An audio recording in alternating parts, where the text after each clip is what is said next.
here in the Pitts Homes USRA Modifieds. 20 laps left to determine it. The green flag will fly, and Lucas Gibbs off to a great start. Robbie Reed, a great start as well. He goes middle of the track. Robert Heydenreich loses ground in the early going. He's already back to 5th, riding the high side, and Robbie Reed took him no time at all to go inside row 2 and contend for the lead as they come out of turn 4 as he is side by side with Lucas Gibbs. That Vanderbilt race car is very, very, very good, and it has been good to Robbie Reed, which is why already, not once but twice, it has found its way to victory lane here at the Lucas Oil Speedway. But Gibbs now gives it a good ride off of turn number 4 and is able to slide up and stay in front of Reed, but trouble in turn number 4.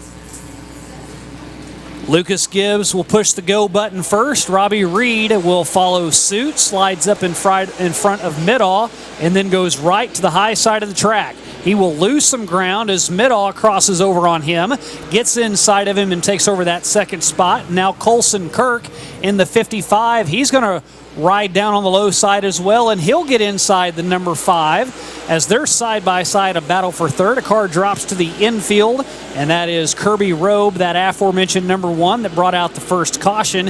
His night is done as he will park it on the infield. Lucas Gibbs, Ryan Middaugh, and Colson Kirk. 1, 2, 3, the running order. Gene Nicholas now having to pull to the infield as well. He gets the 11 in on the inside of the white tires and on the infield grass. And Shane, not a good restart for Robert Reed, falling all the way back to 4th now. When we talked about Colson Kirk, he picked up 4 spots in that heat race earlier tonight, and he holds a top 3 spot right now.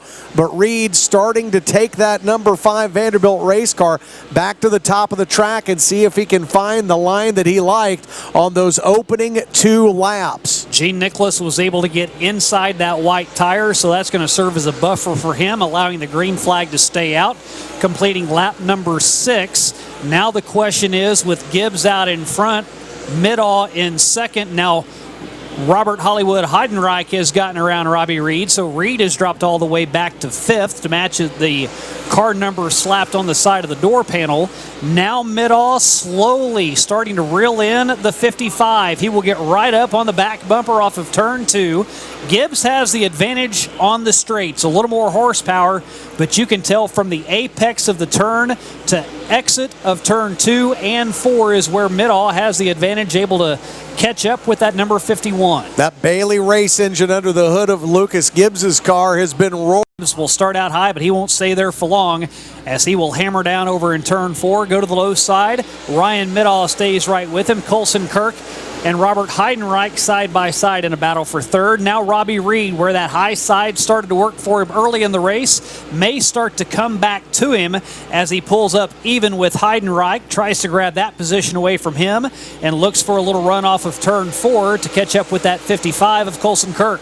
That line was the one that Heydenreich was running earlier. Now he's had to convert to be a bottom feeder. Follow the line of Colson Kirk, who sits in third. Reed now around the 134, trying to get a good run. And there, Gibbs spins in the lead, and all of a sudden the yellow on and the... He's riding in 5th. Green flag out for Button Buck, who will push down on the go button and go roaring off into turns 1 and 2. And here comes Robbie Reed. He runs top shelf. Good run by Robert Heydenreich on the low side as he will stay even with the number 5. And Nick Benniger, he's grabbed 4th. He gets a good run over in turn 4. He's going to run for one of those top spots. Here comes Chase Domer. Domer comes out of nowhere as he started back in 10th. He's up into the top 5, and what a show he put on last week trying to grab the top spot away from Robbie Reed. He made every last-ditch effort he could as the car is our first feature of the evening here at the Diamond of Dirt tracks as they all dive down into turn 4, come flying down the front stretch.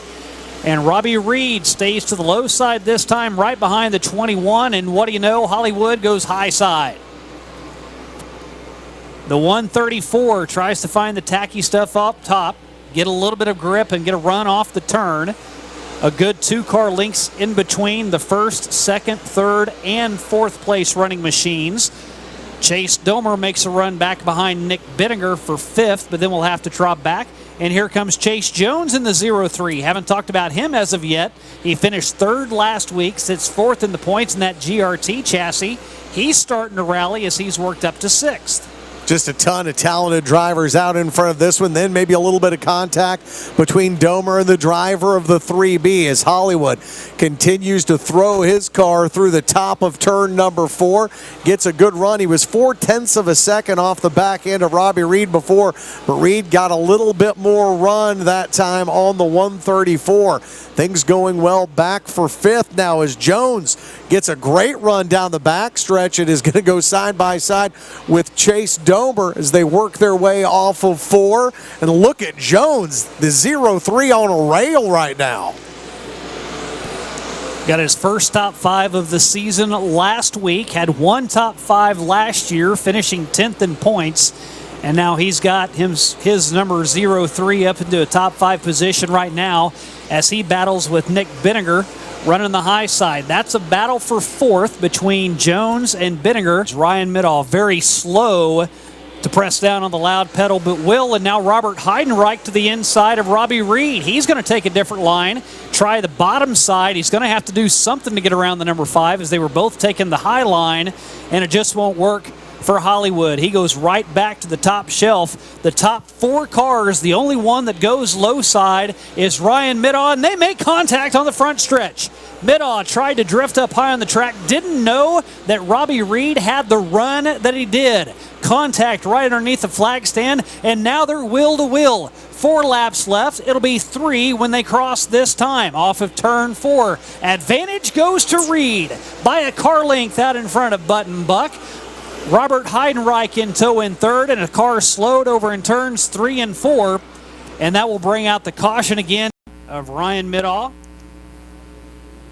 Robert Heydenreich in tow in 3rd, then it's Chase Jones and Nick Benninger as the green flag will fly 3 more times around for these modifieds. Good start for Robbie Reed, and that might be the cushion that he needs.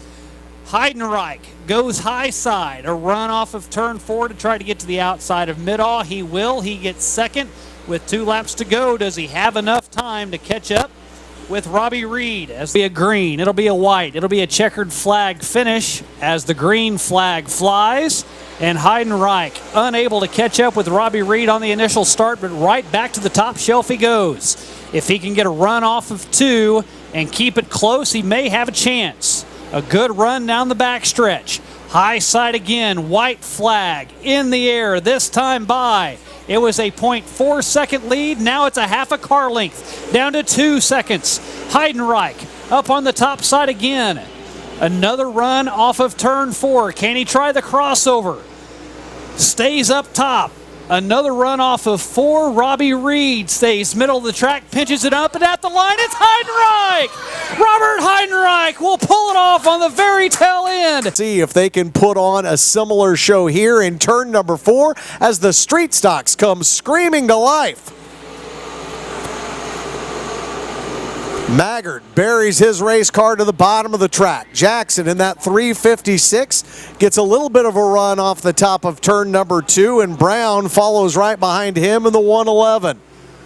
Coates on the inside holds on to the 4th spot, trying to keep your 3-time winner Derek Brown behind him. Side by side racing back further in the field. Brown in the 7M of Scott Johnson. Then the 7X of John Scott gets a little squirrely, goes high up off the racetrack, loses about 3 spots as they work their way off turn number 4, and there is barely any room in between the top 2 cars here as Reggie Jackson has come roaring up and got behind the 31. The 31 gets a better shove off of turn number 2, and they will be side by side behind them again, Coates and Tim Brown in that battle for 3rd. So the top 5 cars, Shane, have kind of broken away. It's a big gap back to Brian Brown in the 69. We'll go back to that heat race that Reggie Jackson and Eric Maggard ran earlier on this evening. Reggie Jackson was out in front. Eric Maggard made his runs. He just did not have enough time to get around Reggie Jackson because of all the cautions that occurred during that race. Now you see Eric Maggard out in front. and Reggie Jackson's having a difficult time to get around the number 31. The 3 cars back behind them are all proven winners as well, but there's a big enough gap between those top 2 cars right now and the 3rd place running Tim Brown that it's a 2-car battle, and it all depends on if Reggie Jackson can find a way to get around Eric Maggard. Jackson drifts up on the track off of turn number 2 now, and then will dive the nose to the bottom of the racetrack and drive a similar line as Maggard does off the exit of 4 now. Jackson drifts up the track, and Maggard leads by half a second. Meanwhile, the 3-car battle for 3rd, your family of Browns. Tim followed by Derek and Johnny Coates continuing to drive that hot rod around the bottom of the racetrack. 6 laps in. This is our 25-lap feature, the big show of the night, and Maggard now, Shane, adding to his advantage. He added 0.3 of a second that time to his lead over Reggie Jackson. That Hatfield engine has not been able to catch up to the R31 just yet.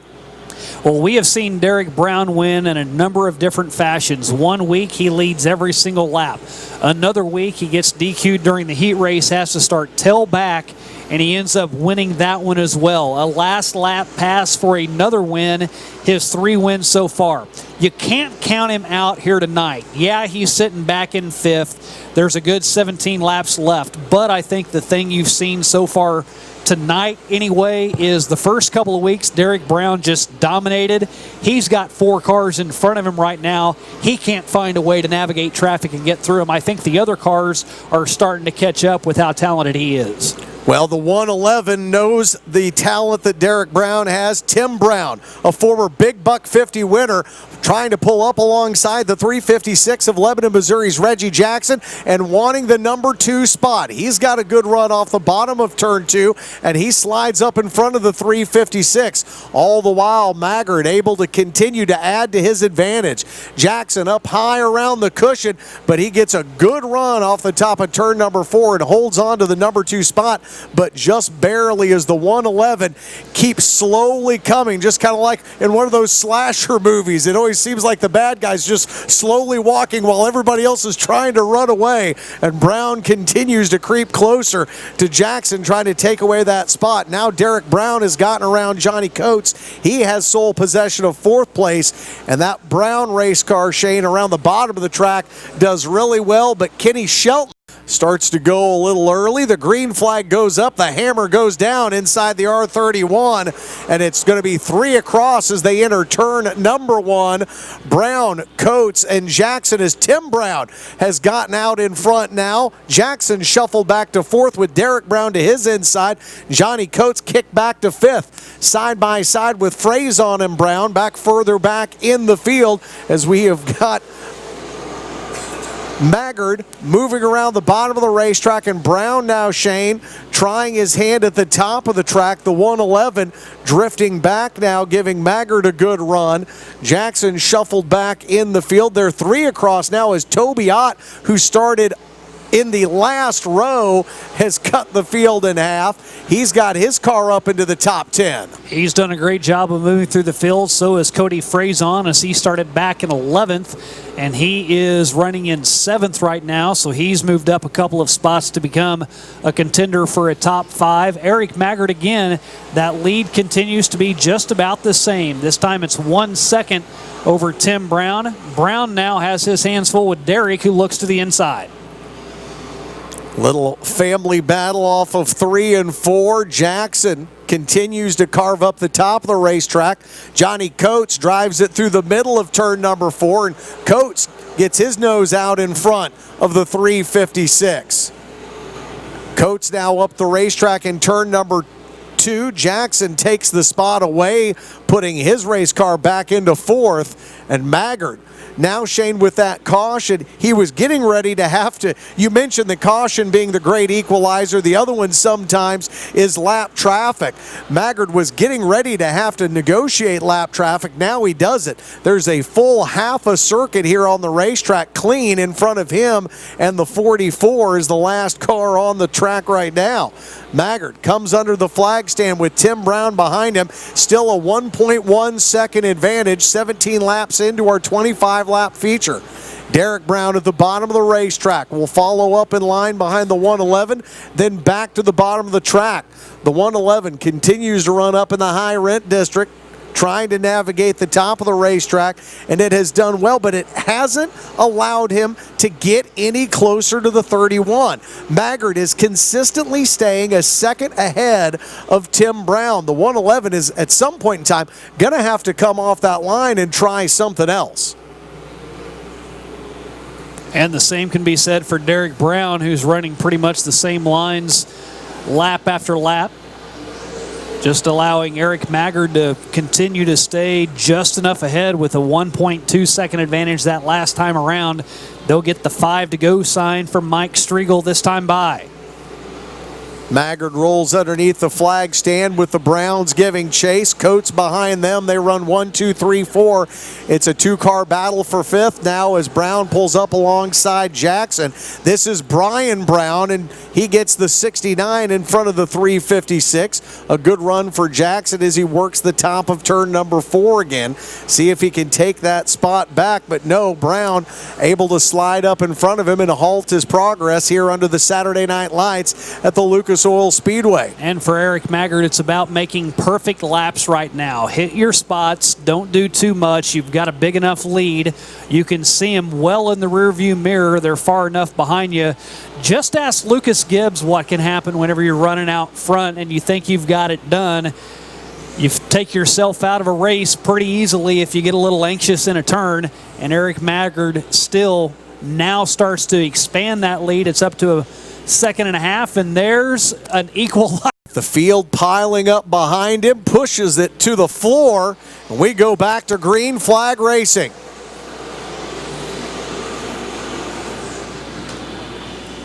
Derek Brown dices up to the top of the track. Tim Brown will cut off his progress. Tim Brown had been running that high line. Now he's at the bottom of the track running a similar line to Maggard. Maggard wheels it around. They'll have a couple more here to go. 2 more laps for Maggard. Coates drifts up high on the track. That opens the door for Brian Brown. Brown trying to put the 69 up toward those first 3 cars. Striegel waves the white flag one more time around. Tim and Derek Brown battle behind your race leader, but there is a car going the wrong way in turn number 4. It's the 44S of Steve Scott. He rolls into the grass. The green flag stays out. Maggard one more turn to make his way to victory lane, and he does just that as Eric Maggard is your race winner tonight. For winner from the front row. Will we have a first-time winner from row 2, or will we have a back-to-back winner in Andy Bryant starting in row 3? We'll find out in 20 laps as the first one is underway. Chris Jackson to the inside, J.C. Morton top shelf. All bunched up. Throw a blanket over the next 4 cars as Cadwallader, Franklin, Andy Bryant threads the needle between those 2. And here comes Eric Turner. He's trying to do the same thing as he will split those 2 cars and move up into 5th. Andy Bryant threw a beautiful move, Shane. You said thread the needle. He just slipped that 28 in between a couple of competitors, the way J.C. Morton is trying to slip his way around Chris Jackson to take over the top spot as they work their way off of turn number 4. Morton on the top side. Chris Jackson on the low side will fall back in behind the number 18. Now Andy Bryant back into familiar real estate where he's typically made residence. Up on that top side, he's gone from row 3 up to that 3rd spot, all on the top side, while Tyler Cadwallader is on the inside running in 4th. Mitchell Franklin still trying to find a line that the F1 likes as he started on the 2nd row and has drifted back to 7th now. Running around the bottom of the racetrack is Eric Turner, Cadwallader, Andy Bryant all continue to move their way toward the front. It is a 2-car run out front, and Bryant trying to make it a 3-man battle between J.C. Morton, Chris Jackson, and Andy Bryant. And it's side by side off of turn 2 before Morton gets run and gets back out in front. Dayton Pursley slows down on the front stretch. He will very wisely head to the infield. His night is done as Morton has a 2-car length advantage over Chris Jackson. If you paid any attention to social media, last night those 2 cars were involved in an incident whenever they were racing nose to tail, much like this, as the yellow flag will come out. Morton hammer down first off of 4. Chris Jackson right with him. Andy Bryant in third, goes high. He follows J.C. Morton right in the rim around the outside. Chris Jackson drifts up high on the track as he comes off of turn 2 and falls in right behind Morton. Good restart for Eric Turner in the number 99. He's able to hang right with him. And how about the 37 of Clint Johnson? He's up in the mix as well as he leads a 4-car breakaway for 5th. In tow, Mitchell Franklin behind him, who's worked up past Cadwallader. And now John Sheets to the inside. He's trying to get around the 69. Chris Jackson up front, a good run. Slides up, can't quite pull off the slide job in front of J.C. Morton, but he's found something down low, and here comes Andy Bryant. He'll be right on the back bumper of last lap leader J.C. Morton. All 3 cars up in front, side by side, nose to tail, and the yellow comes out again. Picking up row number 2, Turner to the inside, as Bryant goes way high on the track to try to get a run to stay up with those top 2 cars as the green flag flies again. 1, 2, 3, it's Morton, Jackson. Now here comes Bryant around the outside. Looked as though Chris Jackson might have pinched him up just a little bit, making Andy Bryant lift off the gas, but he's right back down on it as they're nose to tail 1 through 3.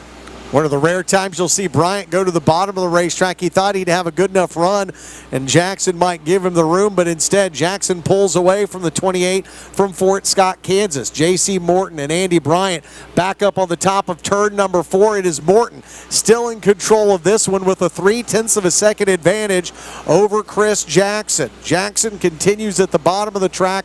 Bryant at the top, Eric Turner still all alone in 4th, and John Sheets now bringing the Super 8 into the top 5. So J.C. Morton this time over in turns 3 and 4 will go top shelf. When he gets over to turn 1 and 2, he's more down towards the bottom of the track, maybe a groove higher than what Chris Jackson is. He slides high. Jackson peeks his nose to the inside.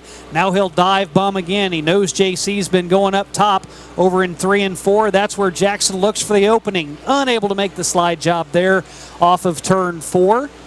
J.C. Morton stays out in front of him, and he'll go a little bit higher on the track as the car. I'd also be pleased with 9 green flag laps here in a row as J.C. Morton flies off into turn 1.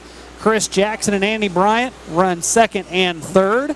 Car loops it around in turn 4, keeps it under power, and will stay green as the green and white 13R gets back underway. J.C. Morton to the high side, Chris Jackson side by side again, just unable to make that pass coming off of turn 4. Andy Bryant goes high side again. Eric Turner still stays there in 4th. He may have 3rd as he moves to the inside of Andy Bryant. Goes up side by side with him. He's having a lot of success down on that low side, fighting with the number 28, as it's still J.C. Morton out in front. Single file on deeper in the field, and then 2 more cars make contact in turn 4. That is the 0-5 involved in that as he pushed way up high on the track, and Jimmy Nicholas. Now J.C. Morton and Chris Jackson going to have lap traffic they're going to have to deal with as they have 17 laps remaining in this, or 7 laps remaining in this 20-lap feature. It's not that long of a race, brother. We've had some long ones. We this have. One just isn't quite as long. We have. We'll see if 6 laps is enough for Chris Jackson as he goes dive bombing down into turns 3 and 4. J.C. Morton, a good run off of 4 once again, able to hold on to the top spot as Turner and Bryant enter turns 1 and 2 side by side. Turner, a good run around the bottom of the racetrack as the 69 ER goes up in smoke. And the caution light. As the top 6 cars lined up nose to tail, back underway with 5 laps remaining. Everyone navigates turn 4 extremely well, and now Andy Bryant. We saw Eric Turner starting to make some good runs on the 28, and he has stayed right with it. He knows what's working for that number 99 machine, and he goes back to work again as Chris Jackson drifts up high on the track and falls back in line right behind the number 18. I don't think, Corey, Chris Jackson's going to have anything for J.C. Morton. I think if he did, he would have already done it. Yep, but there is still time to go. Another dive bomb into turn number 4. Jackson drifts up the racetrack. J.C. Morton holds on to the top spot. A little bumping between the 28 and the 99T as all of a sudden Andy Bryant has come off his line to the bottom of the racetrack, taking away that number 3 spot from Eric Turner. Turner now starts to move up the track, and Bryant blocks him there as well. Morton motors off the top of turn number 4, continues to stay in control of this one with 2 laps to go and a better than a half a second lead over Jackson. Chris Jackson goes down even further in turns 1 and 2 than where he had been working. He actually kicks up some of the dry dirt down over in turns 1 and 2. Back for that fight for third with 1 more lap to go. Eric Turner still trying to find a way to get around the 28. So now 2 two-car battles to determine the top 4 spots is J.C. Morton out in front of Chris Jackson with half a lap to go. Andy Bryant has taken the line away from Eric Turner. Turner goes down low as off of turn 4. J.C. Morton will seal the deal, get vindication from last night. And in row 2 in Finwald, the Flash will fire down the front stretch and lead them around to begin our 20-lap feature finale.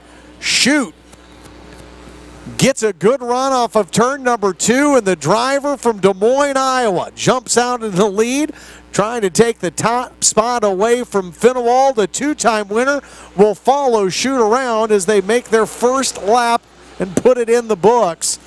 Todd Shute, Shane, when we saw him the first couple of times in 2019, came down here from Iowa and was immediately a player in each late model feature that he appeared in. He came in, he ran up front, mixed it up with a lot of the front runners that we see here on a normal basis. And as far as how his results came out last year, you mentioned he ran here 4 times. He had 2 wins. His best finish so far this year has been 3rd, and he has set sail out in front of Johnny Finewald. A good lead over your back-to-back-to-back defending track champ. Larry Ferris on an island all alone in 3rd as he has already moved up 3 spots after rolling off 6th, and Caden Cornell Maggard back in 4th with quite a bit of ground to gain on the leaders. Dustin Walker, a winner last Saturday night behind Caden, and that's your top 5 and your point leader. The Hammer Cole Henson riding in 6th currently, right behind Cornell and Walker. 3 white late models all lined up, and then it's the 14 getting turned around and turned. He is able to do that with Todd Shute. Finewald gets a nose right underneath the 5 and tries to keep him within a car length or 2 as they race under the flag stand and make their way through 1 and 2. Shute, Finewald, Ferris, and now Cornell turns around. Tucker Cox goes around him. This situation as he gets off on a good restart here. Caden Cornell trying to make up the ground he lost after he and Tucker Cox brought out the second caution of the race. Finewald takes the 21 to the bottom of the racetrack. It holds its line and will stay close. And now we've got another 14 turned in turn number 4. Loose as a green flag flies. Everybody follows the 5 from Iowa. Cornell gets a heck of a run on the restart. Immediately takes that Cloverleaf Auto Repair hot rod to the top of the track. And lo and behold, he and Tucker Cox are right next to one another again.